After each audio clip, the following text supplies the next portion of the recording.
Imagine you're sitting with a friend, maybe over a coffee, and you start talking about that feeling. You know the one.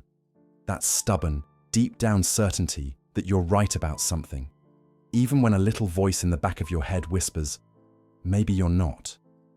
You probably recognize that stubborn feeling of being right, that almost physical resistance to changing your mind.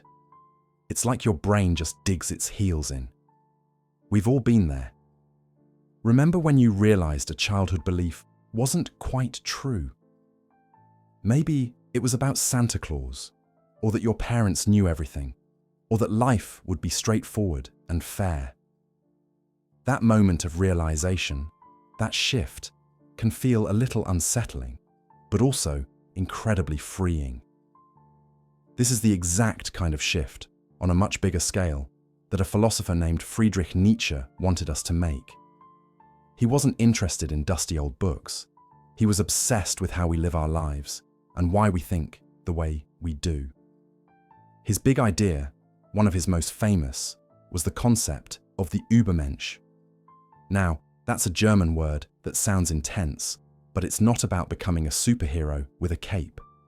It's better to think of it as becoming an over-person or an above person, someone who has risen above the crowd, not in arrogance, but in understanding.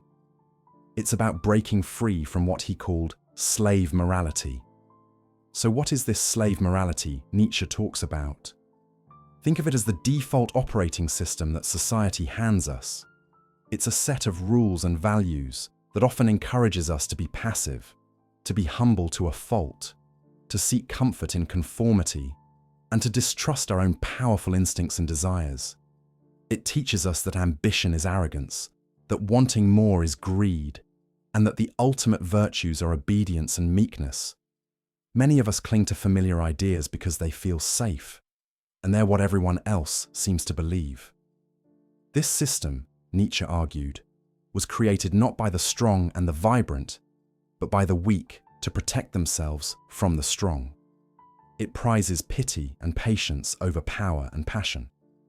Nietzsche believed that to truly live, we have to question this entire inherited value system. We have to dare to ask, do I actually believe this? Or did I just learn to believe it? This is where that natural tension comes in.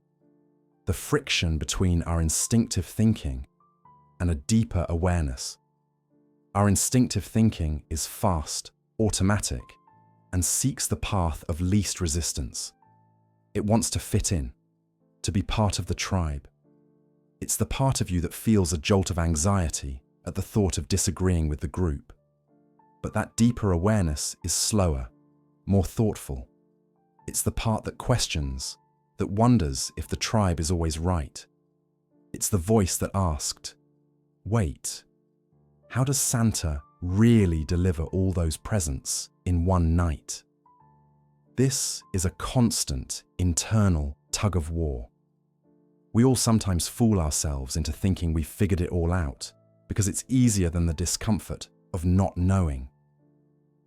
We adopt ready-made opinions from our family, our culture, or social media because building our own from scratch is hard, lonely work. Nietzsche pushes us to do that hard work. He wants us to stare into that discomfort and see it, not as a threat, but as the birthplace of our true selves. He famously said, "God is dead," which is a dramatic way of declaring that the old foundations for our morality, like blind religious faith or tradition for its own sake, have crumbled. The quote continues, "And we have killed him." It's a call to responsibility. It means we can no longer outsource our meaning and our values to something outside ourselves. The responsibility is now on us to create our own values. This is the journey toward becoming that over-person. It's not about becoming cruel or domineering. It's the opposite. It's about achieving such self-mastery and such a deep understanding of life that you no longer need the crutch of the crowd's approval. You move from reacting to the world to consciously creating your place within it. Your values aren't a rebellion for its own sake. They are a genuine, personal creation born from your own experiences and your own thoughtful struggle with life's biggest questions. You stop saying, "I should do this because it's what I'm supposed to do," and you start asking, "Is this action moving me toward the person I truly want to become?" It starts with catching yourself in those small moments of self-deception. When you feel that defensive urge to cling to an idea, pause. Ask yourself why. Is it because the idea is truly good and right? Or is it just familiar? Is it because letting it go would mean admitting you were wrong, and that feels too vulnerable? This process of honest self-examination is the first and most difficult step. It requires immense courage to question the very bedrock of what you've always assumed was true. But this is how you begin to break the chains of that slave morality. You stop seeing life as something that happens to you, a series of events to be meekly endured, and you start seeing it as a material to be shaped, a work of art that you are responsible for creating. This cracks open the entire conversation about where we actually begin. We start in a world of simple, clear rules. Right and wrong feel as solid as the ground beneath our feet. We are handed a map for life early on, a set of instructions that tells us being good means being humble, obedient, and kind. This feels comfortable and safe. We follow the path. We seek the approval of the group, and we rarely question why these specific values are considered virtuous in the first place. In this phase, our reactions are almost automatic. Someone cuts us off in traffic, and our anger is immediate. We see someone succeed wildly, and a pang of envy or resentment flickers without a second thought. This is what Nietzsche would call the realm of the herd, the default setting of society's slave morality, where our instincts are channeled into predictable, knee-jerk reactions that maintain the status quo. Most of us feel uneasy during transitions, so we cling to this simplicity. But then, something shifts. This is the confusing, often painful middle phase. It usually starts with a question, a doubt that the simple map we were given might be incomplete or even wrong. Perhaps you achieve everything you were supposed to: the good job, the nice house, the respectable life, and feel a strange emptiness instead of fulfillment. Or you witness an act of great kindness from someone society deems bad, or great cruelty from someone considered good.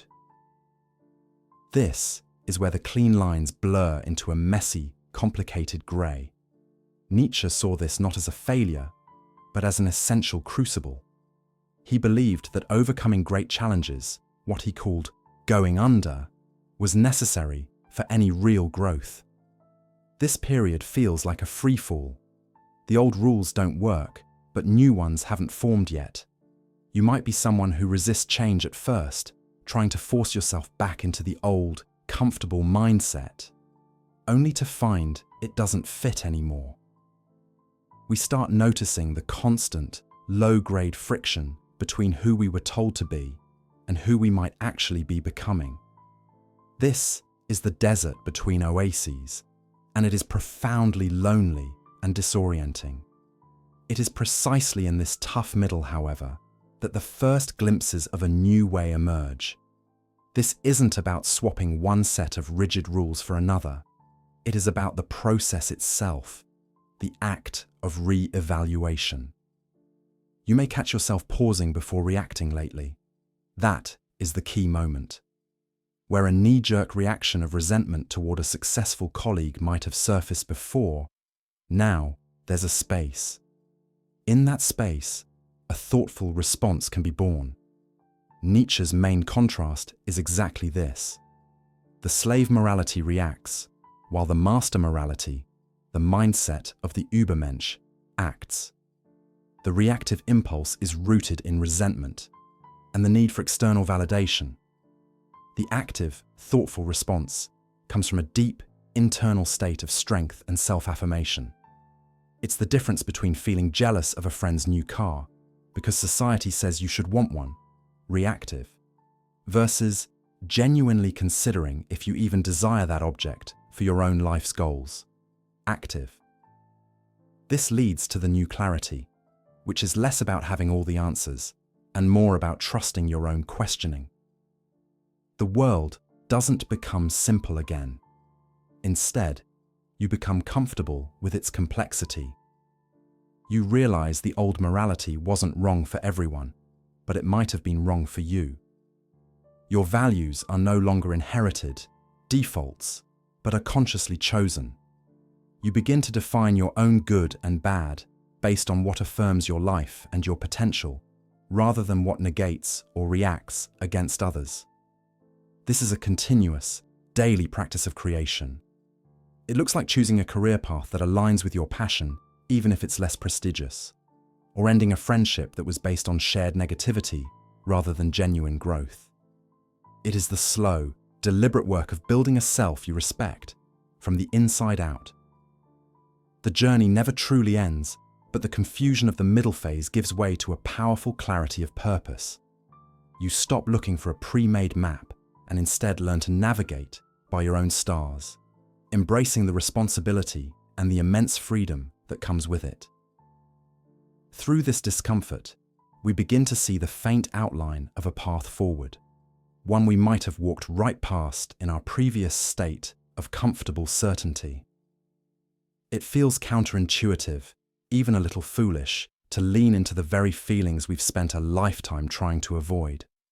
But that's the curious paradox of growth. The medicine often tastes bitter going down. This isn't about seeking out pain for its own sake, but about no longer running from the inevitable aches that come with being a conscious, feeling person in a complex world.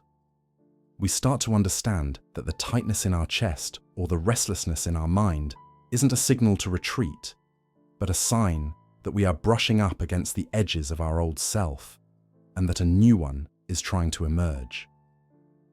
This process of sitting with discomfort, of truly listening to it rather than silencing it, begins to rewire our relationship with ourselves. We start to differentiate between the voice of genuine intuition, which speaks in calm, clear tones about our needs and values, and the voice of fear, which shouts in panicked generalizations about what might go wrong. That critical inner monologue, the one that constantly critiques and predicts failure, starts to lose its power. We see it for what it is, not a truth teller, but a frightened guardian trying to keep us in a familiar, albeit cramped, prison.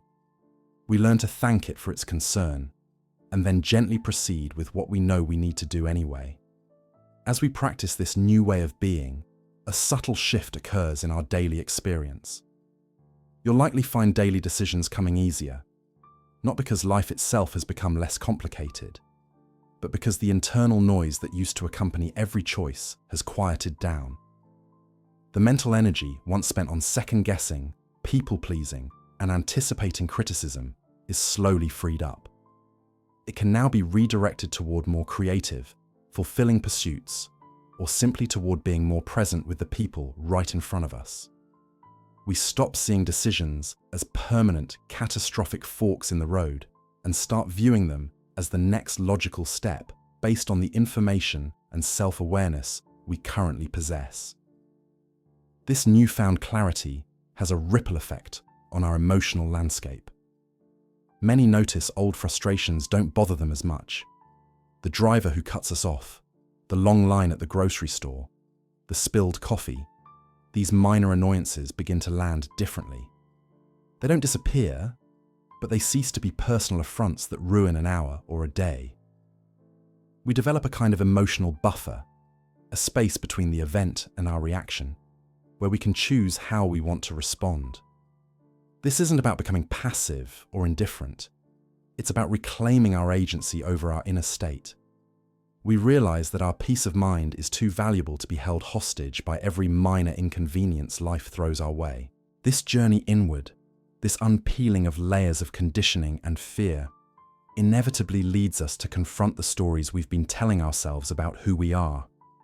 We might have carried a narrative of being inherently anxious, not a leader, bad with money, or unlovable. These aren't facts. They are conclusions we drew from past experiences. often from a time when we had very few resources to handle them. As we examine these beliefs with the compassionate curiosity of an adult, we often find they are built on flimsy evidence. We see how we've been fitting ourselves into a predefined box, a personality profile that we mistakenly believed was fixed and unchangeable. Letting go of that rigid self-concept is like finally taking a full, deep breath after a lifetime of shallow ones. Together, we discover that this entire process, the discomfort, the questioning, the gentle persistence, isn't about fixing a broken self. It is about remembering a whole one. It's about uncovering the person who existed before the world layered on its expectations and our own protective armor. The goal isn't to become someone else, but to become more fully ourselves, with all our unique quirks, passions, and perspectives. This is the ultimate act of freedom, choosing which parts of our past to bring with us into the future and which parts to thank for their service and leave behind. It is a quiet rebellion against the pressure to conform, to settle, to remain small and manageable. And in doing so, we give others silent permission to do the same, creating a ripple effect of authenticity that extends far beyond our own lives. This path leads us to a place of profound and simple liberation, a feeling that the philosopher Friedrich Nietzsche captured with beautiful, tangible clarity when he suggested that the greatest heights of freedom are found not in the absence of restraint, but in the full, conscious embrace of our own will and potential, a feeling he compared to finally taking off a pair of shoes that never quite fit.